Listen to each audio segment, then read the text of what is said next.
বলতে আসেনি গো, এরকম একটা একটা করে কত যুবক চলে গেছে,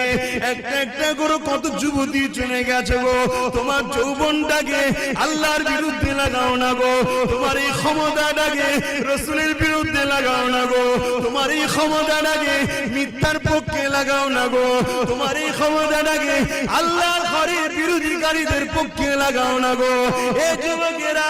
রূপ যৌবন আল্লাহ দিয়েছে, বুড়িরা রূপ যৌবন আল্লাহ দিয়েছে, এটা আল্লাহর রাস্তায় লাগাও, আল্লাহর রাস্তায় খরচ করো, কেননা এই যৌবন বেশি দিন নয়, আবার তুমি বার্ধক্য হয়ে যাবে। এই বয়সে যে বেশি বেশি করে ইবাদত করো, আল্লাহকে সিজদা দাও, রোজা রেখে রেখে জিন্দেগি কাটা, কোরআন তেলাওয়াত করে করে যদি কাটা, রাসূলের মাহফিলে গিয়ে গিয়ে যদি কাটা, হালাল ইনকাম করে করে যদি কাটা, কারণ হালাল ইনকাম করাটাও ইবাদত। গরিব এতিমদেরকে দান খায়রাত করে করে যদি কাটা, কোন মানুষ বিপদে পড়েছে